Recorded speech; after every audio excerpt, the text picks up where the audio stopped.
Pernah sekali Nabi SAW berkata begini, jadi ada orang-orang dari Bani Israel dulu sebelum kita, dia memfungsikan sapi yang dia miliki bukan tugasnya membajak, tarik gerobak, ini enggak ditugasin yang lain gitu, tapi tidak disebut dalam tugasnya apa.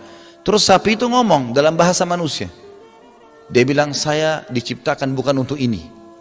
Maka si Bani Israel ini kaget, sapi bicara manusia gitu. Maka sahabat pun di majelis Nabi sempat bilang, subhanallah ya Rasulullah, sapi bicara dalam bahasa manusia. Apa kata Nabi SAW? Nabi langsung mengkat sampai di situ. Kata Nabi apa? Aku, Abu Bakar sama Umar percaya itu. Kalian ragu? Silakan. Aku, Abu Bakar sama Umar percaya. Kalau Allah berfirman sudah selesai urusannya. Seperti itu konsepnya ya. Jadi memang untuk mempermudah kita, karena memang akal kita dipersiapkan untuk menerima sebenarnya, bukan untuk membangkang. Juga riwayat lain, ada satu orang Arab Badui, kebetulan dia mengembala domba, dombanya banyak sekali. Begitu dia menggembalain domba, pas dia lagi gembala domba, ada satu serigala nyuri satu dombanya. Karena dombanya besar, digigit lehernya, ditarik, keberatan, serigalanya lamban. Maka dikejar oleh si pengembala. Ditarik dengan paksa domba tersebut. Tiba-tiba serigala itu bicara pakai bahasa manusia. Ini riwayat Sahih, riwayat Bukhari. Kata serigala, bertakwalah kepada Allah. Kenapa kau ambil rezeki yang sudah Allah tentukan untukku? Kaget si pengembalanya. Lalu dia mengatakan, dia belum beriman. Dia mengatakan, bagaimana bisa serigala berbicara dengan bahasa manusia? Serigala itu langsung bilang apa? Gara-gara ini Badui beriman. Dia tadinya kafir, belum beriman. Lalu dia mengatakan, mau kau saya beritahukan yang lebih aneh daripada apa yang kau kaget lihat sekarang? Kau kaget lihat saya bicara ini? Ada yang lebih aneh lagi. Kata Badui tersebut, apa? Di Madinah ada seorang Rasul bernama Muhammad dan serigala mengatakan sallallahu alaihi wasallam, memberikan salam kepada Nabi, gitu kan? Di Madinah ada seorang Rasul bernama Muhammad sallallahu alaihi wasallam mengajak manusia ke agama Allah, tapi masih banyak mengatakan dia penyihir dan mendustakannya. Maka si Badui tersebut tidak banyak bicara, dia ambil dombanya pergi ke Madinah, dicari Nabi SAW, lalu beriman menceritakan kejadian tersebut. Ya, orang beriman memang seperti itu konsepnya, gitu kan? Karena kalau kita tidak memudahkan ini Bapak Ibu sekalian, banyak hal yang kalau kita cuma pakai otak tolak loh. Masalah surga neraka. Di mana surga? Nggak kelihatan. Kan gitu. Jadi kita kalau masuk ke zona protes itu susah. Tapi kalau kita imani, oh ya ada, ya sudah. Bagaimana sampai ke sana? Ini amal-amalnya, selesai. Ada loh kantor saya di Perancis, kan misalnya orang pemilik perusahaan bilang gitu ya. Siapa yang prestasi di sini, saya akan kasih kantor di sana, kerja di sana. Kita belum pernah lihat gambarnya, fotonya, nggak pernah. Tapi pegawai yang faham, dia tahu kalau di sini sebenarnya perusahaan ini sudah bagus ya. Maka dia pun mengejar prestasi terbesar itu, kan begitu ya. Walaupun dia belum lihat, toh dia sudah tahu di sini gajinya bagus. Kita di dunia kan sudah dikasih tuh, 2 mata, 2 telinga, 2 tangan, 2 kaki, apalah macam-macam kenikmatan. Kalau salah pun masih dimaafkan. Peraturan kehidupan yang luar biasa. Berarti kalau di sini ada, di sana ada dong akhirat. Konsep sederhananya begitu. Berarti di sini perusahaan itu ada. Kalau pimpinan perusahaan bilang di sana ada lagi loh, tapi lebih bagus dari sini. Prestasi sini saya kasih di sana. Berarti pegawai yang berakal dia akan bilang, baik saya kejar. Bagaimana caranya? Kerja begini. Baik dikerjain sama dia. Seperti itulah orang beramal saleh masuk sana. Seperti itu rasionalnya ya. Maka kalau kita beriman teman-teman dengan tidak banyak protes, wahyu Allah SWT akan memudahkan kita bisa menerimanya.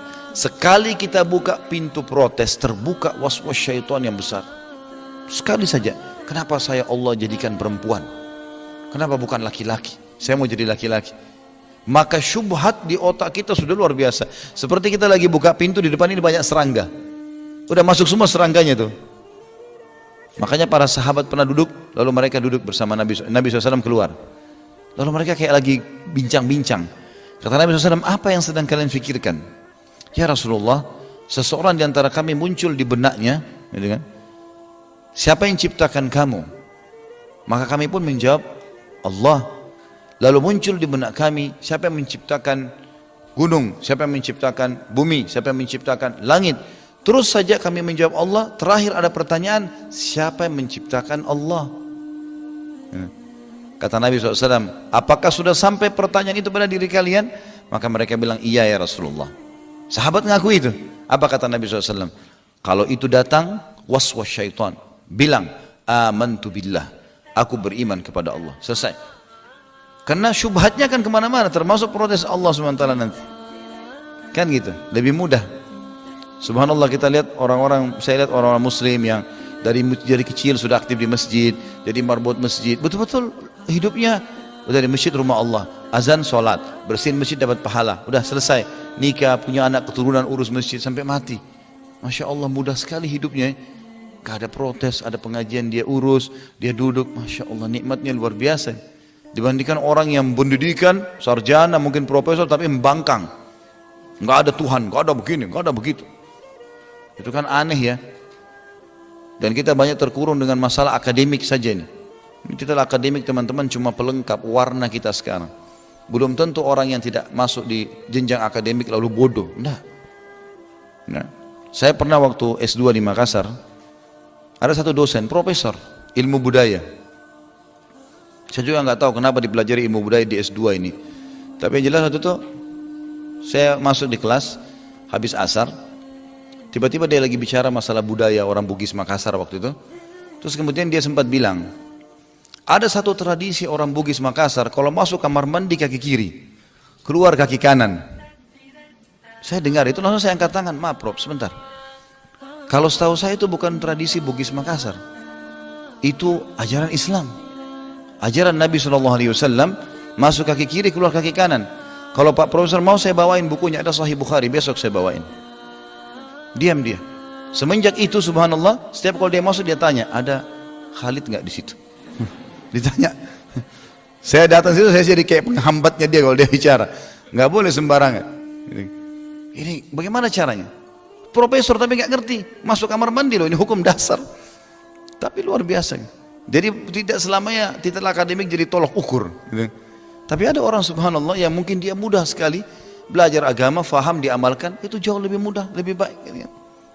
Maka ini harusnya digarisbawahi teman-teman sekalian. Dan subhanallah, kepekaan kita dalam menerima hukum Allah, menanamkan keimanan dalam hati sampai kita nanti sangat pekah dengan Allah.